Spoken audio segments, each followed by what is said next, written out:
Good morning, student. This is your Gulshan sir from Evergreen Academy पटू। और आज हम लोग क्लास 9 के फैक्टराइजेशन टॉपिक के एकदम लास्ट कॉन्सेप्ट पर पहुंच चुके हैं। आप लोगों ने क्वेश्चन नहीं बनाया है या आप गलती कर रहे हैं। कॉन्सेप्ट के वाइज हम लोग लास्ट कॉन्सेप्ट पर पहुंच चुके हैं और क्वेश्चन तो खैर सब दिन बनाते रहेंगे, डाउट आते रहेगा, लेकिन आप बनाओगे तब आपके पास डाउट आएगा। चलिए, तो लास्ट कॉन्सेप्ट को डिस्कस करने से पहले याद कीजिए कि लास्ट कॉन्सेप्ट हमारा अलजेब्रिक आइडेंटिटीज में था, वही यहाँ पर भी लास्ट कॉन्सेप्ट रहा होगा। तो हम आपको याद दिलाते हैं। देखिए, हम लोगों ने ये फॉर्मूला पढ़ा था क्या, A cube plus B cube plus C cube minus 3ab। इसके लिए हम लोगों ने दो फॉर्मूला पढ़ा था, याद आया? उन दो फॉर्मूला में से हम लोगों के पास दोनों फॉर्मूला से हम यूज कर सकते हैं, लेकिन मेनली हम लोग इस फॉर्मूला को यूज करते हैं। A plus B plus C into A square plus B square plus C square, then after minus A B minus B C minus A C. ये फॉर्मूला ठीक है। अच्छा, इसी का हमारे पास एक और फॉर्मूला कोई भी यूज कर सकते हैं, 1/2। यहां पर तो a प्लस बी प्लस सी तो होगा ही होगा। उसके बाद हमारे पास क्या आएगा, a minus B the whole square plus b minus C the whole square plus c minus a the whole square. ये फॉर्मूला नोट कर दो, तो आप भूले हुए होंगे, हमें पक्का विश्वास है। अच्छा, यहीं पर लास्ट कॉन्सेप्ट में एक और फॉर्मूला था। वो मेरे पास कौन सा फॉर्मूला था? वो फॉर्मूला था हमारे पास इज इक्वल टू, यहीं पर कर दो ना, A cube plus B cube plus C cube is equal to 3abc। यहाँ पर एक कंडीशन क्या होता था, यहाँ पर कंडीशन होता था when a plus B plus C is equal to. Note कर दिए अच्छे से, कोई दिक्कत नहीं है। आइए अब हम लोग बात करते हैं इस दो फॉर्मूला पर बेस्ड क्वेश्चन। बहुत इजी क्वेश्चन होता है, कॉन्सेप्ट से हमारे पास ये आखिरी है। देखिए पहला क्वेश्चन, देखिए तो पहला क्वेश्चन हमारे पास है,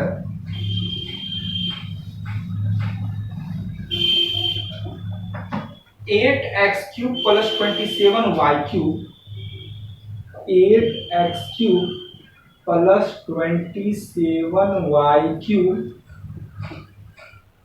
plus Z cube minus 18xyz, 18xyz। ये सब आप तो मना लेंगे, बस फॉर्मूला का जरूरत था, फॉर्मूला वाला बात तो आप याद दिला ही दिए। देखिए कि आप पहले फॉर्म पर करिए, 8x। बहुत सारे बच्चे ब्रैकेट सही से नहीं देते हैं, सारा खेल यहाँ ब्रैकेट का ही। अगर आप इसको सिर्फ ऐसे लिख दिए गलत हो गया। क्यों? क्योंकि अगर आपने इसे इस तरह से लिखा, ये इस बात को इंडिकेट करता है कि सिर्फ x का क्यूब है, 2 का कोई क्यूब नहीं है। तो इसी कारण ब्रैकेट को प्रॉपर वे में दिया कीजिए। अब ब्रैकेट की गलती आप लोग बस जल्दी से जल्दी बनाएं और सीरियल देखने चले जाए, इसी वजह से गलत करते हैं। या फिर क्रिकेट खेलने चले गए, कहिएगा सर लॉकडाउन में क्रिकेट नहीं खेलते, झूठ नहीं बोलिए, गांव में सब आदमी खेलता है। यहाँ देखिए तो क्या है, 3y, देखिए ब्रैकेट का वो जोड़िए, plus Z cube minus 3, a की जगह 2x है ना, a की जगह कितना 2x, तो 3 into 2x into 3y into z। देखिए तो 3 3 जा 9, 9 2 जा 18, xyz मतलब a cube plus b cube plus c cube minus 3abc हो गया। a cube plus b cube plus c cube minus 3abc इसका फॉर्मूला है। तो a plus b plus c मतलब 2x plus 3y plus z, फिर a square, 2x का square क्या 4x square plus b square, तो 3y का square क्या plus 9y square plus c square, तो z का स्क्वायर क्या plus z square minus A B three two या 6 X Y minus B C 3yz minus C A 2xz। अब देख क्या रहे हो कि हमने सिर्फ फॉर्मूला अप्लाई किया, नथिंग एल्स। उसके अलावा कुछ अप्लाई किए क्या? एक बार आप अच्छे से मिला के देखो तो फॉर्मूला को माइंड में बोलो। कितना बड़ा फॉर्मूला लिखोगे तो आप तो और नहीं लिखने वाले। अगर एक दो बार लिख लिए तो अच्छी बात है, अगर आप एक दो बार भी नहीं लिख पा रहे हैं तो क्या कीजिए, माइंड में फॉर्मूला को बोलिए। यहाँ पर आपका -2x है, यहाँ पर लिख देते हैं -2x। अब दिखाई पड़ रहा होगा, आगे बात समझे? देखिए हम आपके साथ हम भी बोल देते हैं। यहाँ पर a³ + b³ + c³ -3abc हुआ, तो यहाँ पर हम लोगों ने उसका फॉर्मूला लगाया। कौन सा फॉर्मूला लगाया? तो हम लोगों ने लगाया a + b + c into a² + b² + c² -ab -bc -ca। और ये हमारा आंसर हो गया। सर आंसर कैसे हो गया? देखो ये आपका पहला फैक्टर, एक ब्रैकेट मतलब एक फैक्टर, दूसरा ब्रैकेट मतलब दूसरा फैक्टर, तो दो फैक्टर हो गया, मतलब कंप्लीट हो गया। ठीक है, चलिए एक क्वेश्चन और लेते हैं हम लोग, इसी तरह का सेम तरह का क्वेश्चन लेते हैं। और ये जो क्वेश्चन है ना आपका, ये फैक्टराइजेशन नहीं, क्योंकि बहुत सारा फैक्टराइजेशन बना दिए, तो ये फैक्टराइजेशन नहीं है। क्वेश्चन है, देखिएगा, फाइंड द प्रोडक्ट ऑफ, आप क्वेश्चन बोर्ड पे लिख रहे हैं a - b -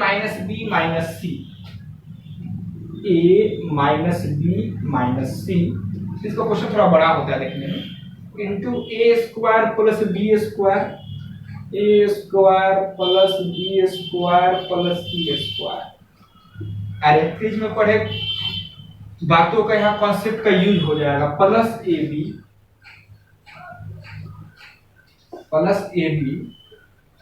+ ac और उसके बाद है -bc। पहले क्वेश्चन पर मैच कर लेते हैं, प्लस माइनस की अगर गलती हो तो फिर माइनस बढ़ जाएगा। a - b - c into a² + b² + c² + ab + ac -bc।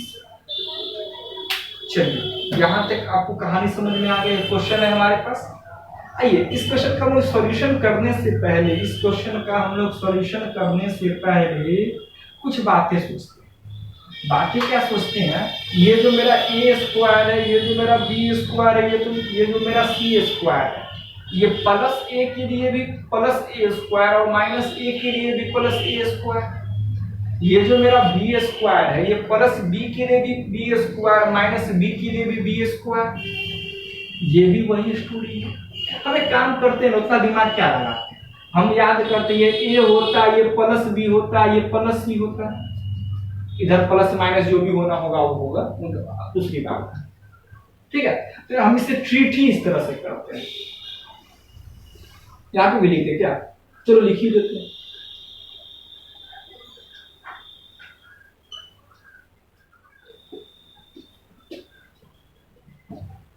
यहाँ पे चेंज किए ना, कोई दिक्कत नहीं, कोई दिक्कत नहीं। यहाँ पर चेंज किए, चेंज होता कोई फर्क नहीं पड़ा है, प्लस माइनस माइनस ही होता है। यहाँ पर पहले से आपका माइनस लिखा हुआ है, तो यहाँ पर देखिए अभी मेरी बात नहीं बोल रहे थे कि +b² करेंगे तब भी b², और -b² करेंगे तब भी b², दोनों बार तो प्लस में ही रहेगा। अब देखिए क्या है, -ab होता है ना, -ab होता है ना, -a, लेकिन b की जगह तो -b लिखेंगे। देखिए माइनस माइनस प्लस हो गया।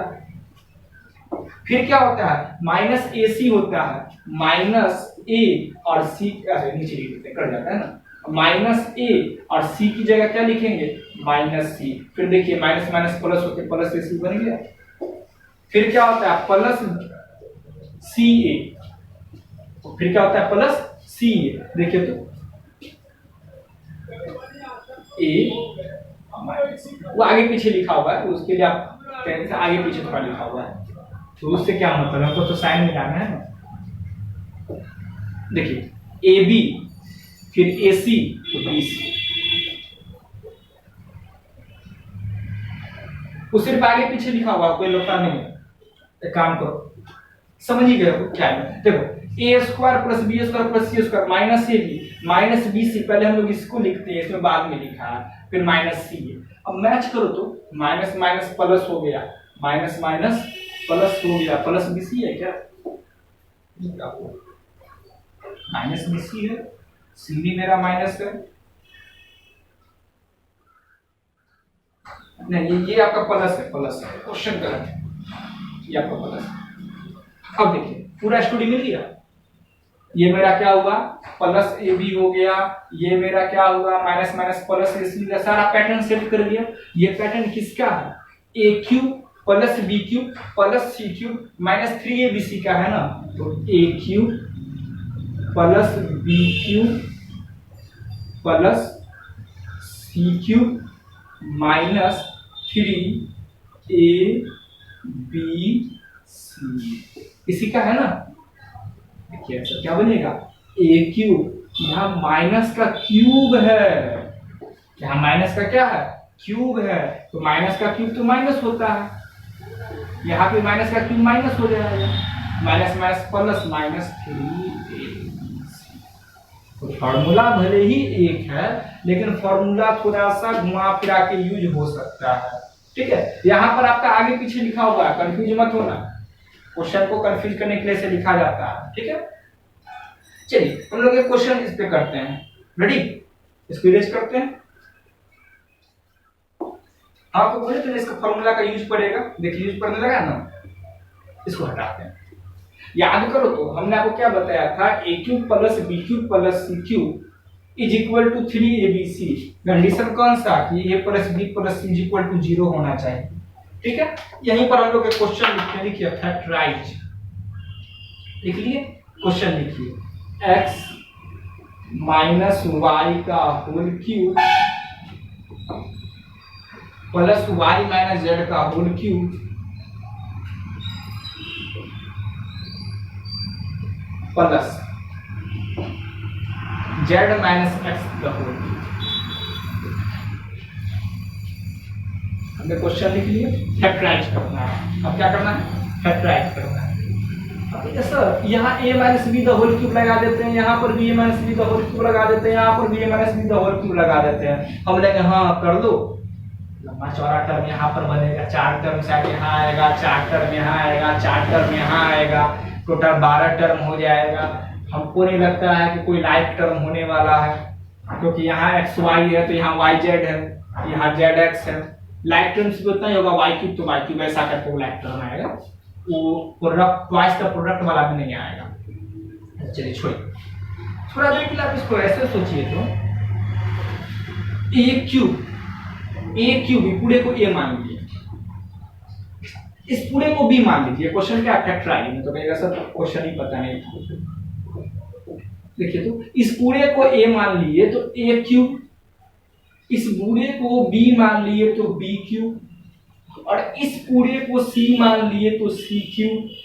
तो क्वेश्चन हमारा क्या है, A cube plus B cube plus C cube. ये सर एक मिनट फिर से बोले तो क्या बोले आप, हम बोलेंगे A cube plus B cube plus C cube हमारा क्वेश्चन है।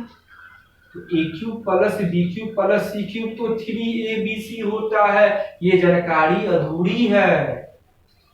इसका आंसर तो 3abc जल्दबाजी में लिख देंगे, लेकिन कब होता है 3abc, जब a प्लस बी प्लस सी का वैल्यू 0 हो। तो पहले हमें ये देखना पड़ेगा, इसको a बोले तो इतना प्लस इतना प्लस इतना बराबर कितना, बराबर 0। अगर इस कंडीशन को फुलफिल कर रहा है तो आंसर हमारा क्या बनेगा, 3abc बनेगा, ठीक है। आइए देखते हैं सॉल्यूशन। x माइनस वाई, अब क्यों abc लेट करके लिखोगे, अब समझ गए वो स्टोरी, तो बस शॉर्ट में ही काम चला लेते हैं।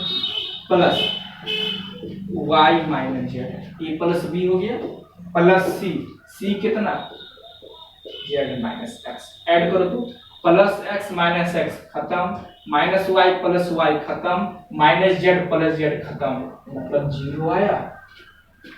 मतलब कितना आया, 0 आया। मतलब a plus B plus C equal to 0 यहाँ पर सेट कर रहा है, तब इसका आंसर क्या बनेगा, 3। आंसर कर दूं ना, आंसर बराबर या 2 को, तो बहुत सारे कहेंगे सर इतना भी शॉर्टकट ठीक है नहीं। सो x माइनस वाई का whole cube plus Y minus Z का whole cube plus Z minus X. अच्छा एक बात बताते हैं, देखिए जब हम यहाँ पर आपके लिए वीडियो बना रहे होते हैं तो हमें बहुत सारी बातों का ख्याल रखना पड़ता है कि कैमरा प्रॉपर वर्क कर रहा है कि नहीं, कुछ कट रहा है तो नहीं, फिर कॉन्सेप्ट समझ में आ रहा है कि नहीं। इसी वजह से एक आध वो लिटिल मिस्टेक निकल सकता है, कभी जोड़ घटाव में, कभी गुना भाग में कुछ मिस्टेक निकल सकता है। तो अगर आपके ध्यान में वैसा कोई भी मिस्टेक आता है कि सर आप यहाँ पे गलती किए हैं, तो आप हमें इन्फॉर्म कीजिए, ठीक है। आप अगर वो टाइम भी बता दोगे एग्जैक्ट इतना टाइमिंग पर वो गलती है, तो हम वो टाइमिंग देख कर एक बार रेक्टिफाई कर लेंगे, चेक कर देंगे। वास्तव में अगर हम कुछ गलती कर दिए हो, कैलकुलेशन मिस्टेक अगर कर दिए होंगे, तो फिर हम कमेंट हम करके उस कमेंट को पिन कर देते हैं। उससे क्या होता है कि बाद में अगर कोई वीडियो देखेगा तो फिर वो कंफ्यूज नहीं होगा। जैसे कल या परसों क्लास 10th वाले में बोले सही और लिख दिए बोर्ड पर गलत, एक बच्चे ने कमेंट किया, एक बच्चे ने व्हाट्सएप मैसेज किया, फिर अब कहने 2 बच्चा बोला, मतलब हो सकता है कुछ गलती किए होंगे और कुछ नहीं था। 24/7 लिख दिए थे, आंसर 7/24 होना था, बस इतना ही गलती किए थे। इसी तरह अगर आपके भी संज्ञान में, आपके भी नॉलेज में ऐसा कोई भी बात आता है जो लगे कि नहीं सर ने यहाँ कैलकुलेशन मिस्टेक कर दिया, वो मेनली कैलकुलेशन मिस्टेक ही रहे और कुछ नहीं हो सकता, तो आप हमारे नॉलेज में देख लीजिएगा ताकि हम उसको कमेंट में पिन कर दे। बाद में फ्यूचर में जो बच्चे देखेंगे, तो क्या अधिकतर बच्चे तो अप टू डेट होकर देखते नहीं हैं, तो फिर उन्हें कोई कंफ्यूजन नहीं होना चाहिए। देखिए क्या होगा, A cube plus B cube plus C cube, यहाँ पर A plus B plus C equal to 0 वाला स्टोरी सेट कर चुका है, तो हमारा आंसर क्या बनेगा, 3 ए बी सी, यही हमारा आंसर है। समझ में आ गया, ठीक है। तो आज हम क्या करते हैं, फिर से आपके स्कूल ऐप पर और टेलीग्राम चैनल मैथमेटिक्स बाय गुलशन गुप्ता पर, दोनों पर आपको कुछ क्वेश्चन है जो होमवर्क देते हैं, आप इसको होमवर्क को बनाइए और अपने डाउट को पूछिए, और हम लोग मिलते हैं अपने नेक्स्ट वीडियो में। अगर आपके पास डाउट आता है तब तो फैक्टराइजेशन कंटिन्यू होगा, अगर डाउट नहीं आता है तो पॉलिनोमियल का जो नेक्स्ट पार्ट है, क्योंकि हम पॉलिनोमियल को 3 पार्ट में पढ़ा रहे हैं, तो हम लोग थर्ड पार्ट में एंट्री कर जाएंगे। और जैसे ही थर्ड पार्ट में एंट्री करेंगे तो सबसे पहले पॉलिनोमियल का इंट्रोडक्शन करना है कि पॉलिनोमियल होता क्या है, बेसिक इंट्रोडक्शन है, बस पॉलिनोमियल का डिफिनेशन आपको समझाना है। बाकी बात तो आप क्लास 7, 8 में मोनोमियल, बाइनोमियल, ट्राइनोमियल, टर्म वगैरह किसे कहते हैं पढ़ के आ चुके हैं, ठीक है। उसके बाद हम लोग को बात करना है रिमाइंडर थ्योरम, उसके बाद हम लोगों को बात करना है फैक्टर थ्योरम, ठीक है। फिर कुछ क्वेश्चन फैक्टर थ्योरम की मदद से भी हम लोग फैक्टराइजेशन करते हैं, फिर कुछ एक आध क्वेश्चन ऐसा होगा जिसमें हम लोग फैक्टर थ्योरम की मदद से फैक्टराइजेशन को बनाएंगे। उसी के साथ हमारा पॉलिनोमियल तीनों पार्ट कंप्लीट हो गया, ठीक है। ठीक है सर, पॉलिनोमियल कंप्लीट होने के बाद हम लोग कौन सा चैप्टर पढ़ेंगे इस लॉकडाउन में, तो हमारी कोशिश होगी, ठीक है फिर से अनाउंस कर रहे हैं, हमारी कोशिश होगी कि लॉकडाउन अगर लंबा चले तो ज्योमेट्री पोर्शन को छोड़कर बाकी जितने भी पोर्शन हैं वो सारे को हम पहले कंप्लीट करवा देंगे। उन सारे को अगर हम पहले कंप्लीट करवा देंगे, जब स्कूल में हम लोग मिलेंगे तो उससे हमारे पास ज्योमेट्री होगा, और ज्योमेट्री हम लोग को अप्रॉक्स क्लास 9 में 55% पढ़ना है। 55% बहुत बड़ा मतलब कि सिलेबस में महत्व रखता है। तो जब हम लोग स्कूल में मिलेंगे तो ज्योमेट्री करें, और इनकेस लॉकडाउन बहुत लंबा चला, मतलब कि इधर 45% नॉन ज्योमेट्री पोर्शन कंप्लीट करने के बाद भी अगर चलते रह गया तो फिर हम लोग ज्योमेट्री को कंटिन्यू करें, क्योंकि ज्योमेट्री में बात यह होती है कि बहुत सारे आपको प्रैक्टिकल प्रॉब्लम आए, हम समझा रहे होंगे तब समझ जाओगे, जब बनाओगे तब नहीं समझ पाओगे, फिर आपको 1 दिन 2 दिन का वेट करना पड़ेगा नेक्स्ट वीडियो का। लेकिन देखते हैं, वो तो अब कोरोना पर ऊपर निर्भर करता है क्या होना है। तब तक पॉलिनोमियल कंप्लीट होगा तो फिर जो पढ़ेंगे वो नॉन ज्योमेट्री पार्ट में पढ़ेंगे, क्योंकि नॉन ज्योमेट्री पार्ट में उतना पंगा नहीं होता है, आप आराम से घर पे क्वेश्चन बना लेते हैं, ठीक है। मिलते हैं हम लोग अपने नेक्स्ट वीडियो में, तब तक के लिए बाय बाय, टेक केयर। और एक बात का विशेष ध्यान रखिएगा, वह सारे बच्चे जो अभी वीडियो नहीं देख रहे और इस सोच में है कि गुलशन सर ने वीडियो बनाया और वीडियो तो सब दिन यूट्यूब पर रहेगा ही रहेगा, लॉकडाउन खत्म होगा और वीडियो सारा हम डिलीट करने वाले हैं, और उसके बाद आपको पता चलना चाहिए कि समय पर नहीं पढ़ने का नतीजा क्या होता है, ठीक है। बाय।